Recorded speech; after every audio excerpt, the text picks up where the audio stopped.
नमस्कार आदाब दोस्तों वक्त तो चला है तमाम देश और दुनिया की सभी ताजा बड़ी खबर जानने का। डालते हैं सुर्खियों पर नजर। दोस्तों उद्धव ठाकरे हमारी परिवार के मुखिया, बोले बागी गुट के एमएलए दीप केसरकर। दोस्तों इन वजहों से क्षेत्रीय दलों ने बनाई कांग्रेस से दूरी, समझे कैसे राज्य दर राज्य बढ़ रही पार्टी की चुनौतियां। दोस्तों बढ़ती महंगाई पर राहुल गांधी ने फिर अपनी सरकार पर साधा निशाना, कहा आम आदमी को राहत कब मिलेगी। दोस्तों अखिलेश के गरीबीपुर सपा विधायक रामेश्वर सिंह पर और कससगंजा 7 बीघा जमीन के बाद कॉलेज भी जब्त कर ली गई। दोस्तों क्रांतिकारी नहीं आते तो गुलामों की जंजीरों को तोड़ने में भी नाको चने चबाना पड़ता, मुक्ति गाथा में भावुक हुए सीएम योगी आदित्यनाथ। दोस्तों अखिलेश यादव ने जन्मदिन पर मेधावी छात्रों को बांटे लैपटॉप, बोले चुनावी वादा पूरा करे बीजेपी। दोस्तों हार्दिक पटेल के कांग्रेस छोड़ बीजेपी में जाने से गुजरात चुनाव पर क्या असर पड़ेगा, क्या होगा इसका फायदा और किससे होगा नुकसान। दोस्तों बात करेंगे इन सभी खबरों की एक एक कर विस्तार से। लेकिन दोस्तों खबर जानने से पहले लाइक कीजिए इस वीडियो को, चैनल को सब्सक्राइब करें और पास में लगे बेल आइकन को दबा लें ताकि तमाम देश और दुनिया की सभी ताजा तरीन बड़ी खबरें आपके पास सबसे पहले पहुंचे। जहां दोस्तों पहली बड़ी अपडेट आ रही है, आपको बता दें उद्धव ठाकरे हमारे परिवार के मुखिया, बोले बागी गुट के एमएलए दीप केसरकर।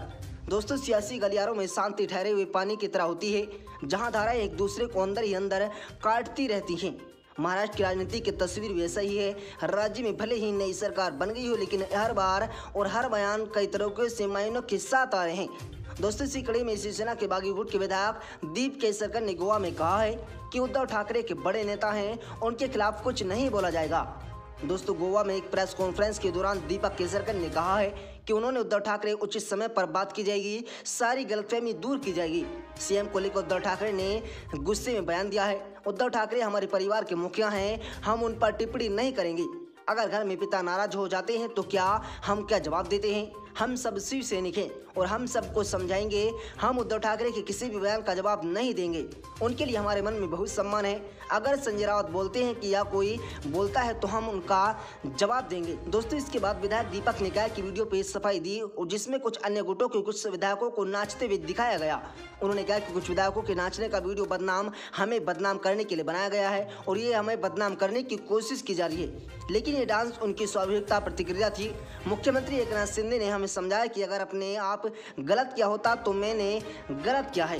विधायक ने कहा कि एकनाथ शिंदे को हम सब ने कहा है कि सिर्फ हमारे लिए हर गांव गोवा मत आना, हम आपसे वीडियो कॉन्फ्रेंस के जरिए बात करेंगे। दिन भर काम करना और यात्रा करना ठीक नहीं है, सेहत पर ध्यान रखने की जरूरत है। अगर भी हमारे 50 लोगों का इतना ख्याल रखते हैं तो देखिए महाराष्ट्र की जनता का कितना ख्याल रखेंगे। दोस्तों इसके साथ ही मंत्रिमंडल के बंटवारे पर केसरकर ने कहा कि किसी भी विधायक ने मंत्री पद के लिए आवेदन नहीं किया है, कोई सूची नहीं बनाई गई है। अगर एकनाथ शिंदे कहते कि कोई विधायक मंत्री नहीं बनेगा तो हम भी श्री शिंदे के साथ हैं, हम महाराष्ट्र के लाभ के लिए एक के साथ आए हैं। दोस्तों के लिए बड़ी अपडेट आ रही है, आपको बता दें इन वजहों से क्षेत्रीय दलों ने बनाई कांग्रेस से दूरी। जहां दोस्तों राष्ट्रपति चुनाव में विपक्षी खेमों को एक डोर से बांधे रखने के लिए कांग्रेस ने भले ही खुद को लो प्रोफाइल बना लिया है, लेकिन इसके लिए बावजूद कई क्षेत्रों दल अपने राज्यों के चुनावी समीकरण के कारण इससे दूरी बनाए जाते हैं। दोस्तों केंद्रीय क्षेत्र दल ऐसे हैं जो खुद कांग्रेस से अलग होकर बने हैं या कांग्रेस के वोट बैंक पर बैठे हैं। ऐसी स्थिति में वे कांग्रेस को मजबूत करके अपनी कब्र नहीं खोदना चाहते। कांग्रेस के साथ कई गठबंधन विफल हो गए हैं। साल 2017 में भी ऐसा हुआ था कि जब समाजवादी पार्टी ने कांग्रेस से हाथ मिलाया था, लेकिन भाजपा ने उससे भी हरा दिया। इस पर वरिष्ठ पत्रकार संजीव आचार्य की राय बिल्कुल इतर है। उनका कहना है कि पूर्व प्रधानमंत्री नरसिम्हा राव ने उत्तर प्रदेश में पार्टी को मजबूर किया था। उसने उत्तर प्रदेश में बहुजन समाज पार्टी के साथ गठबंधन किया और नष्ट हो गए। बाद में पार्टी ने सपा और राष्ट्रीय जनता दल के साथ गठबंधन किया, इसीलिए ऊंची जातियों ने उससे दूरी बना ली। हम कांग्रेस अनुसूचित जातियों को वोट बैंक बनाने की कयावत में जुटी है। दोस्तों उनका कहना है कि कांग्रेस ने जातियों और सांप्रदायिक पार्टियों के साथ नहीं जाने का फैसला किया था, उसे निरंतर बनाए रखनी चाहिए थी। अब कांग्रेस के पास क्षेत्रीय दलों को देने के लिए कुछ नहीं है, इसलिए दल कहीं नहीं चाहते कि कांग्रेस मजबूत हो। बिहार में मंत्री रह चुके एक कांग्रेस नेता ने भी यही बात कही है कि कांग्रेस के पास क्षेत्रीय दलों को देने के लिए कुछ भी नहीं है, क्योंकि वे कमजोर हो गए हैं। राज्य के चुनाव में उन्हें कांग्रेस की परवाह नहीं की है, लेकिन संसदीय चुनाव में भारतीय जनता पार्टी का मुकाबला कांग्रेस ही करेगी। जहां दोस्तों आपको बता दें इससे पहले उत्तर प्रदेश में कांग्रेस को इस समय से जूझना पड़ा, लेकिन अब दक्षिण भारत में भी उसी टीआरएस और वाईएसआरसीपी के उद्देश्य के लिए उसी कारण स्थिति से गुजरना पड़ रहा है। दोस्तों कांग्रेस के पास तेलंगाना के मुख्यमंत्री जैसे क्षेत्रीय छत्तों का विरोध किए जाने बनाने की बहुत कम शुभकामनाएं हैं। इसी तरह आंध्र प्रदेश में पार्टी का दत्तोपेया अकेले खड़े होने के बीच चुनाव करना होगा, क्योंकि वीपीआईआरसी की कांग्रेस के साथ गठबंधन करने की संभावना नहीं है। कांग्रेस तृणमूल में निर्दलीयों के साथ, झारखंड में झामुमो के साथ और महाराष्ट्र में एनसीपी शिवसेना के साथ गठबंधन है। दोस्तों पूर्वोत्तर भारत में या तो भाजपा का क्षेत्र दलों ने कांग्रेस की बजाय ले ली है या असम में एआईडीयूएफ के साथ उसका गठबंधन विफल हो गया। दोस्तों पश्चिम बंगाल में पार्टी शून्य पर है और राज्य की मुख्यमंत्री ममता बनर्जी राष्ट्रीय स्तर पर कांग्रेस की विलय के रूप में आने को तैयार नहीं है, क्योंकि वे खुद क्षेत्र दलों का गठबंधन बनाने की कोशिश कर रही है। लेकिन दिल्ली के बाहर आम आदमी पार्टी के उदय ने एक और समस्या खड़ी कर दी है, क्योंकि अब राज्यों में कांग्रेस की क्षेत्र जगह दल नहीं दे रहे हैं। हाल ही में कांग्रेस छोड़कर भाजपा में शामिल होने से एक नेता ने कहा है कि असली समस्या क्षेत्रीय दल है, जो कांग्रेस के वोटों से सेंध लगा रहे हैं, जबकि भाजपा सामाजिक रूप से और सामाजिक क्षेत्रों की योजनाओं के माध्यम से अपने वोट आधार को मजबूत कर रहा है। जहां दोस्तों अगली बड़ी अपडेट आ रही है, आपको बता दें बढ़ती महंगाई पर राहुल गांधी फिर अपनी सरकार पर बरसे, पूछा आम आदमी को राहत कब मिलेगी। दोस्तों बढ़ती महंगाई को लेकर पीलीभीत से बीजेपी सांसद राहुल गांधी एक बार फिर से अपनी सरकार पर बिखरते नजर आए। राहुल गांधी ने सवाल पूछते हुए कहा कि रोटी महंगी, कपड़ा महंगा, मकान महंगा और अब इलाज भी महंगा होगा। जहां दोस्तों महंगाई के बोझ तले दबे आम आदमी को राहत कब मिलेगी। आपको बता दें कि ये कोई पहला मौका नहीं है जब उन्होंने अपनी सरकार भारतीय जनता पार्टी को कोसा हो। इससे पहले भी राहुल गांधी कृषि कानून, महंगाई, बेरोजगारी और अग्निपथ योजना जैसे कई मुद्दे उठाकर अपनी सरकार पर हमला भी हो चुके हैं। दोस्तों बीजेपी सांसद राहुल गांधी ने शनिवार 2 जुलाई को अपने ऑफिशियल ट्विटर हैंडल से ट्वीट करते हुए महंगाई को अपने मुद्दे से केंद्र की नरेंद्र मोदी सरकार को घेरा है। राहुल गांधी ने लिखा कि 800 आवश्यक एवं आम उपयोगी वाली दवाइयों के दावों में वृद्धि के साथ अब अस्पताल में इलाज भी महंगा हुआ। रोटी महंगी, कपड़ा महंगा, मकान महंगा और अब इलाज भी महंगा हुआ। स्वास्थ्य और शिक्षा से बुनियादी आवश्यकताएं हैं। महंगाई के बोझ तले आम आदमी को राहत कब मिलेगी, आत्म मंथन की जरूरत है। दोस्तों इससे पहले राहुल गांधी ने बेरोजगारी के मुद्दे पर सरकार को घेरा था। राहुल गांधी ने शुक्रवार 1 जुलाई को ट्वीट करते हुए लिखा, स्थानीय नौकरी के स्थान पर अस्थायी नौकरियों का संचालन आर्थिक मोर्चे पर हमारी नाकामी की दास्ता है। छटनी में बेरोजगारी हुए लोगों के बारे में विकल्प चाहिए। माता पिता का इलाज, घर की ईएमआई, बच्चों की फीस, इनका जीवन एक झटके में बर्बाद कर दिया गया। दोस्तों राहुल गांधी ने 29 जून को ट्वीट करते हुए लिखा कि भारत में बेरोजगारी के कारण युवाओं की आत्महत्या एक भया रूप लेती जा रही है। सरकार का कर्तव्य है कि देश के युवाओं को स्थायित्व प्रदान करे और जल्द से जल्द रिक्त पदों पर देश भर में युवाओं की मुश्किलों पर कम करने का काम करे। संविदा की संस्कृति को खत्म करना सरकार की प्राथमिकता होनी चाहिए। जहां दोस्तों अगली बड़ी अपडेट आ रही है, आपको बता दें अखिलेश के करीबी पूर्व सपा विधायक रामेश्वर सिंह पर कसा शिकंजा। 7 बीघा जमीन के बाद कॉलेज भी जब्त कर ली गई।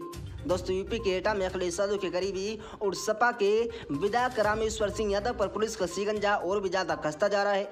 गैंगस्टर एक्ट के आरोपी रामेश्वर सिंह यादव, उनके छोटे भाई पूर्व जिला पंचायत अध्यक्ष जयेंद्र सिंह यादव की संपत्ति कुर्क और जब्तीकरण की कार्रवाई लगातार जारी है। दोस्तों मंगलवार को उनकी 7 बीघा जमीन को कुर्क कर दिया गया था। शुक्रवार को आसपुर बने डिग्री कॉलेज भी सीज कर पुलिस ने अपने कब्जे में कर लिया। दोस्तों इस कार्रवाई के दौरान पुलिस और प्रशासन के अधिकारी मौजूद रहे। शुक्रवार को भी दोनों की संपत्ति जब्त कर ली गई। ये कार्रवाई आगे भी जारी रहेगी। दोस्तों शुक्रवार को शीतलपुर क्षेत्र में CO city Kalu Singh, SDM Shiv Kumar के नेतृत्व में शीतलपुर क्षेत्र में जमीन जब्त कर ली गई। मलान के असपुर में सीओ सटीक नायब तहसीलदार की देखरेख में संपत्ति जब्तीकरण की कार्रवाई की जा रही है। यहीं पर श्रीमती धूपकली लालाराम महाविद्यालय पर पुलिस ने सील लगाकर अपने जब्त करने की पट्टियां भी लगा दी हैं। इसके अलावा दूसरा विद्यालय भी सीज कर दिया गया। इस विद्यालय में करीब 2 छात्र रजिस्टर बताए गए हैं। दोस्तों तहसीलदार सीपी सिंह ने बताया कि थाना मलावन क्षेत्र की जो संपत्ति थी वो करीब पूरी जब्त कर ली गई है। करीब 20 संपत्तियां शामिल हुई हैं। शहर की संपत्तियों पर कार्रवाई की जाएगी। बता दें कि अब तक तो भाइयों और उनके परिजनों को 100 बीघे से अधिक जमीन, फार्म हाउस, वाहन आदि को कुर्क किया जा चुका है। पूर्व विधायक रामेश्वर सिंह यादव गैंगस्टर के तहत एटा जिले में बंद है, जबकि उनके भाई जोगेंद्र सिंह यादव गैंगस्टर एक में फरार चल रहे हैं। उनके खिलाफ 25,000 रुपए का इनाम का भी ऐलान किया जा चुका है। दोस्तों अगली बड़ी अपडेट आ रही है, आपको बता दें क्रांतिकारी नहीं आते तो गुलामों की जंजीरों को तोड़ने में भी नाको चने चबाना पड़ता। मुक्ति था गाथा में भावुक सीएम योगी आदित्यनाथ। दोस्तों उत्तर प्रदेश के मुख्यमंत्री योगी आदित्यनाथ शुक्रवार को मुक्ति गाथा कार्यक्रम में शामिल हुए। कार्यक्रम में सीएम देशभक्ति के लोक संगीत सुनकर भावुक हो गए थे।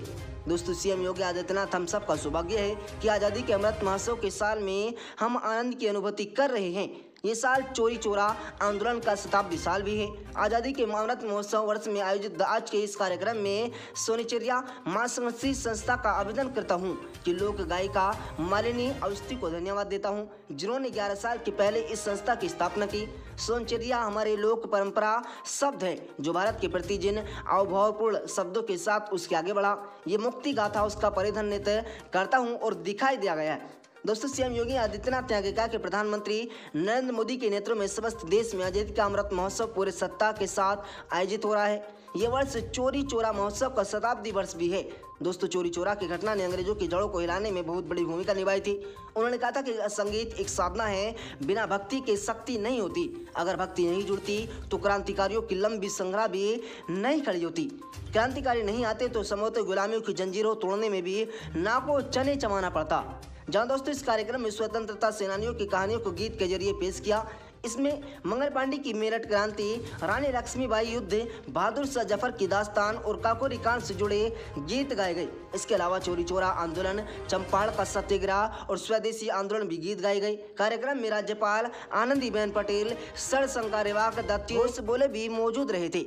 दोस्तों, अगली बड़ी अपडेट आ रही है, आपको बता दें अखिलेश यादव के जन्मदिन पर मेधावी छात्रों को बांटे लैपटॉप, बोलो चुनावी वादा पूरा करे बीजेपी। दोस्तों, उत्तर प्रदेश के पूर्व मुख्यमंत्री एवं समाजवादी पार्टी के अध्यक्ष अखिलेश यादव का जन्मदिन है। आजमगढ़ रामपुर लोकसभा सीटों के लिए उपचुनाव में समाजवादी पार्टी की हार के बाद आज पहली बार प्रेस में मुखातिब हुए हैं। इसी मौके पर पार्टी प्रमुख अखिलेश यादव ने मेधावी छात्रों को लैपटॉप वितरित करते हुए भाजपा को उसके चुनावी वादों को याद दिलाया है। यादव ने कहा कि भाजपा ने चुनाव को मेधावी छात्रों को लैपटॉप देने का वादा किया था। जब उनकी सरकारें हैं तो उनके छात्रों के किए गए वादों को पूरा करना चाहिए। मेधावी छात्रों का लैपटॉप वितरित करने के बाद मीडिया को संबोधित करते हुए यादव ने कहा है कि चूंकि हम सत्ता में नहीं हैं, हम केवल कुछ बच्चों को लैपटॉप दे सकते हैं।